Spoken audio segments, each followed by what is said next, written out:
Hi, I'm Hughmass. I'm a former Human Rights Commissioner here in the city of Eugene. The theme of this year's Human Rights event is Human Rights Here at Home. And I'd like to take a minute or so to talk about my experiences in Lane County and Eugene here at home. I lived for years in a local rescue mission. I lived for years in mental hospitals. I lived for years around hundreds of men, mostly some women, who ended up being consigned to the edges of our local society. When we wanted dental care, we went over to Whitebird Dental and we stood in line, got in line about 6 o'clock in the morning. They would only take 10 people. And if you were number 11, I don't care how bad your teeth hurt, you didn't get dental care. When I needed, because I had some problems and couldn't work, when I needed housing, and I went over to public housing, I was told I could sign up, but it'll take 3 years to get on the waiting list, to get housing. And right now, the waiting list for Section 8 is closed.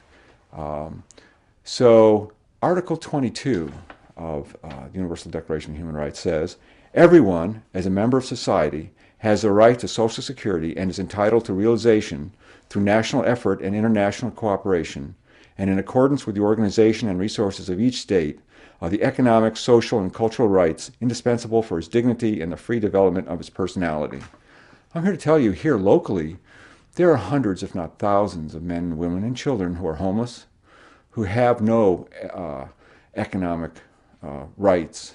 They can't walk into anyone's office. They can't walk into Kitty Piercy's office and say, I need a dentist. Where can I find a dentist? I need medical care. I need mental health care. I need optical care. They have none. I'll leave it to others to talk about the marginalization of those who belong to different cultures. But that's certainly a huge issue, even here in our wonderful Eugene. Human rights. It is our duty to ensure that these rights are a living reality, that they are known, understood, and enjoyed by everyone, everywhere. It is often those who most need their human rights protected who also need to be informed that the Declaration exists and that it exists for them. That's a statement from the Secretary General of the UN. I think locally, we need to tell all our residents of our wonderful city that they belong, they matter, and they have economic, social, and cultural rights. Thank you.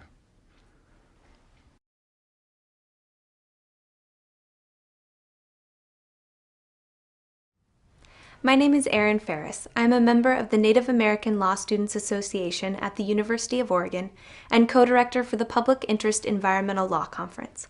According to the Declaration for Human Rights, Article 28, everyone is entitled to a social and international order in which the rights and freedoms set forth in this declaration can be fully realized. This article resonates with me in particular because it is evident through the politics of Native American tribal recognition in the United States that the social and international order necessary for the recognition of freedoms within the Declaration are not available. Article 28, if not guaranteed by government, is difficult to implement at home, as the topic of this conference encourages. However, if not implemented by our government, Article 28 must be implemented by those who believe in access to justice. As a member of the Brotherton Nation, I went to law school in hope that I could bring access to justice to marginalized communities and diminishing ecosystems. What I found is that change is difficult to implement, and that it is nearly impossible to do so alone. The plight of Indian sovereignty in America is disappointing, and there are no easy solutions.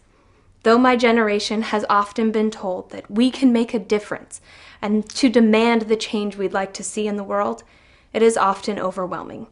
And at this point in my journey, I feel the most important thing that I can do is bring together young professionals and activists like myself for discussion so that we can utilize our skills and intellect and work together to restore social order and provide an official platform for voicing Native concerns. The UN Declaration of Human Rights in and of itself is evidence that if we speak loud enough, the international community will hear us. It's our job to fight for more cultural recognition, and it is my hope that through networks like the Winnemem Support Network of Oregon and the Native American Law Students Association, through forums like this conference and the Public Interest Environmental Law Conference, that we can demand cultural recognition and the social and international order that was outlined 60 years ago in Article 28 of the UN Declaration on Human Rights.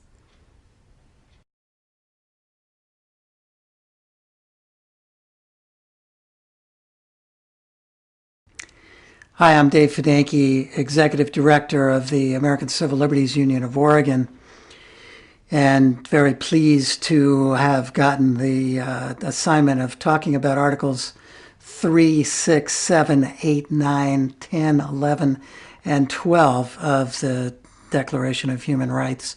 These are the articles, and I'm not going to read them because we'd be here all night if I did that. These are the articles that essentially guarantee all persons in the world to rights of basic due process, access to the courts, freedom from torture, freedom from unlawful detention in violation of constitutions and laws, and the other kinds of rights that those of us who are American, at least until recently, have for the most part taken for granted in our own nation. But in a time when we have seen people detained by our government, both in Guantanamo, the detainees held there, as well as other people who have been arrested or detained and not brought before our normal courts, but in essence seeing our government argue that they are not answerable to the courts, that these individuals don't have rights under our Constitution or U.S. laws. Well, they do have rights. And it's important for all of us, particularly at this time of the 60th anniversary of the Universal Declaration, to understand that these rights are not just guaranteed under American laws, but are guaranteed under the Declaration for everyone in the world, not just for people who are held or detained by the U.S. government. Closer to home, we have had thousands of immigrants detained and have seen their rights violated, both under our Constitution and under the Universal Declaration. So this is a time for all of us to remember that the rights of everyone are guaranteed, that everyone has the right to be brought before a judge and to be able to challenge the legality of their detention, to be able to hold whatever government is holding them to the standards under the Universal Declaration of Human Rights and under the laws that are in place in that particular country, state, or locality.